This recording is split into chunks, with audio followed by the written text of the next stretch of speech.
ಮುಚ್ಕೊಂಡು ಸರಿಗೆ ಫೀಲ್ಡಿಂಗ್ ಮಾಡಿದ್ರೆ ಪರಿಸ್ಥಿತಿನೇ ಬರ್ತಿರಲಿಲ್ಲ. ಏಯ್ ನಂಗೆ ಯಾಕೋ ಬೈತ್ಯಾ? अयंगारी तने क्या तेगदिद्दो? डेयरडेविल अंते डेयरडेविल. हेलो, मेरा नाम है आदित्य मेनन और आप सुन रहे हैं do I like it, a Quint production where we review anything and everything under the sun. और इस एपिसोड में I tell you do I like Daredevil Mustafa.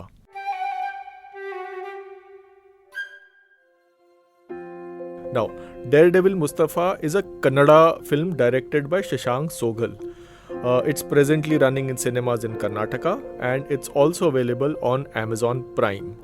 ये फिल्म असल में मैंने न्यूज़ में देखा था इसके बारे में. एक न्यूज़ आइटम आया था कि जो अभी अभी कर्नाटका में कांग्रेस गवर्नमेंट आई है, उन्होंने इस फिल्म को टैक्स फ्री कर दिया है. So I wondered, I mean, this government, it has been in power barely for less than a month, or one of their early decisions is to make this film tax free. तो I thought कि ऐसा क्या है इस film में कि इसको tax free बना दिया गया है. Now, this film is based on a short story by a Kannada writer Poornachandra Tejaswi. मैं ये सब नहीं जानता था, फिल्म देखने के बाद ही मुझे ये सारी चीज़ें पता चली. तो ये जो शॉर्ट स्टोरी है, it was written about 50 years ago in 1973. It's part of a larger collection of short stories that this very famous Kannada writer had written. But the issues that he raises in that short story, they are probably relevant now more than even when he had written them back then. So this film, rather the short story, is set in Abachur town in Karnataka's Malnad region.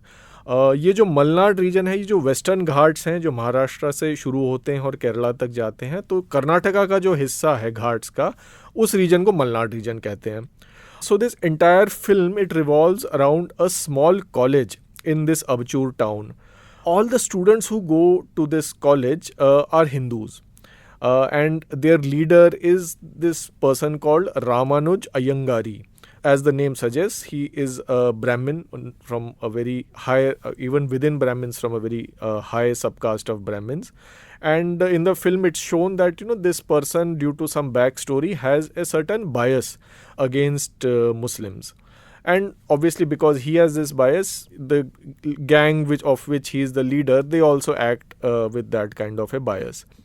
One day what happens, a boy called Jamal Abdul Mustafa Hussain joins the college and becomes its first ever Muslim student.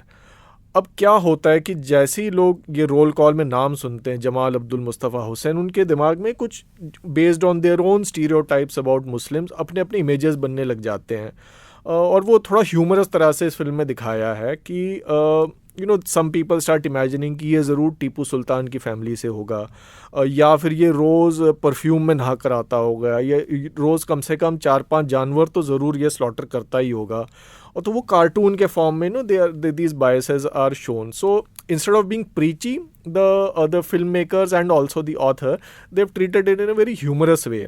कि नाम सुनते ही what are the images that are formed about such a person.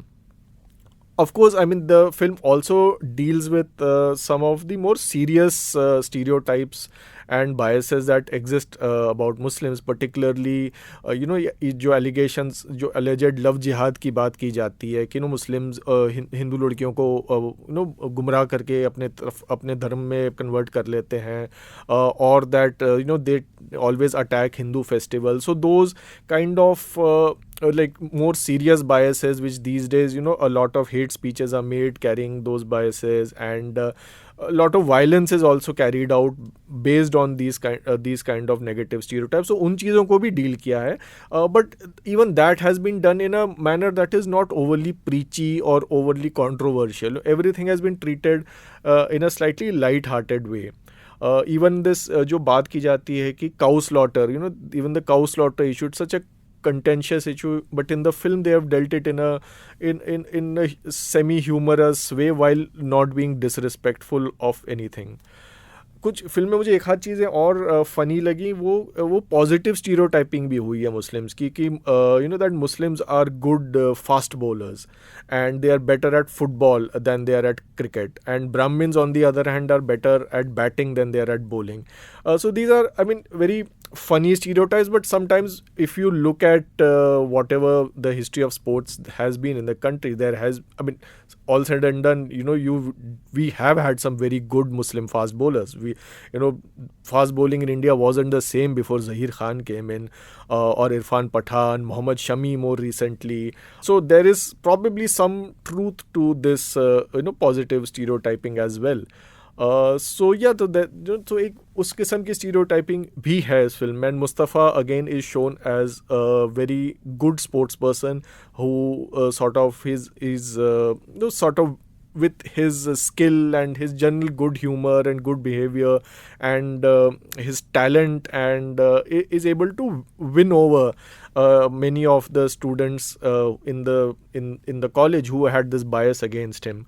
But the good thing is that, you know, unlike many other films where it is shown that a Muslim has to sort of shed his identity to fit in, that wasn't the case in Mustafa's case. In this film, because Mustafa is shown as always wearing a skull cap or a kurta. In one scene, he was even it became a comical scene in which he is wearing a very long fez cap that is worn in Turkey and Morocco.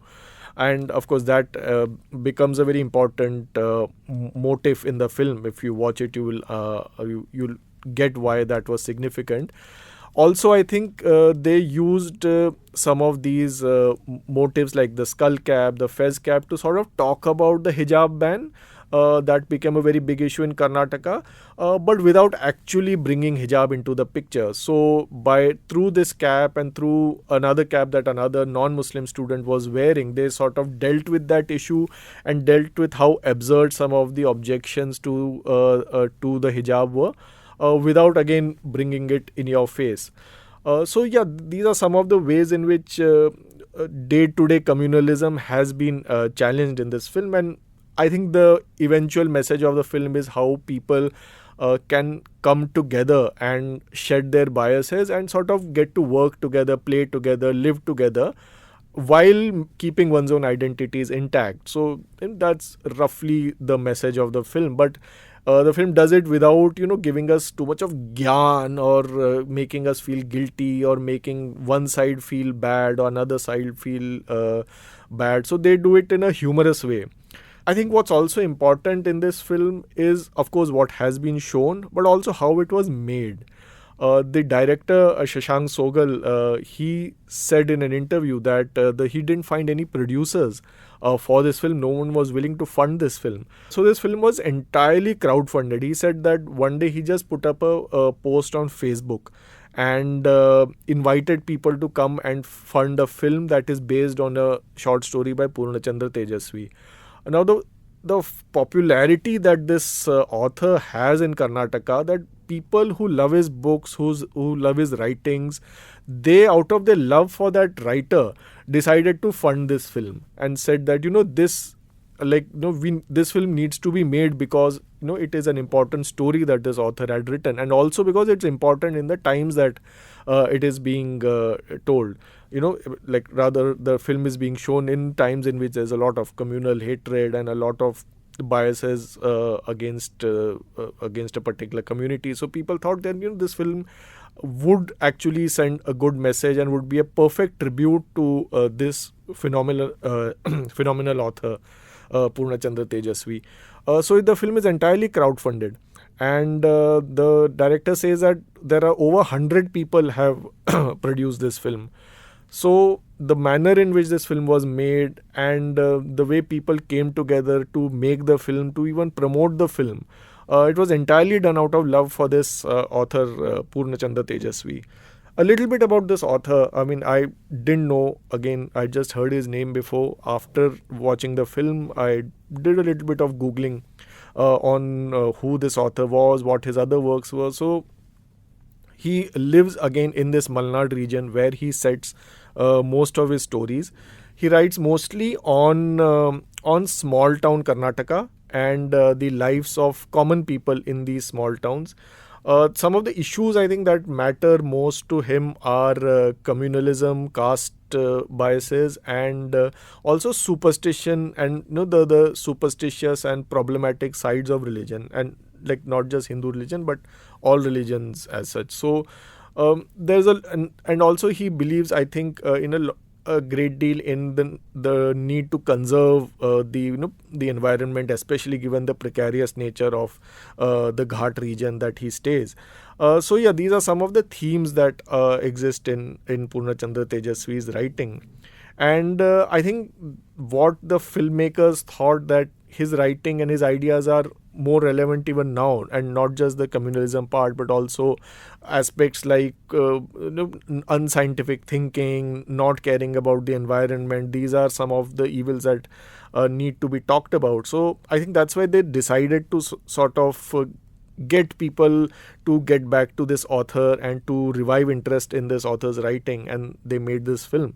The Karnataka government again thought that this film has a good message and that it needs to be made tax free, so that this message of communal harmony and living in harmony and working and playing and staying together has to be emphasized.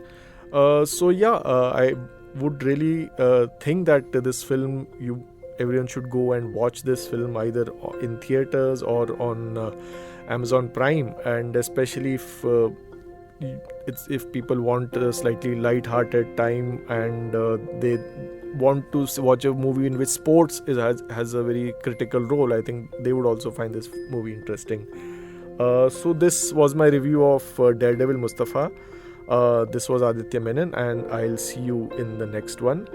Do I Like It is a Quint original podcast, executive produced by Shelly Wali and Ritu Kapoor. This episode was hosted by Aditya Menon, produced and edited by Anjali Palod. It uses audio from the film Daredevil Musthafa, and the theme music is from BMG.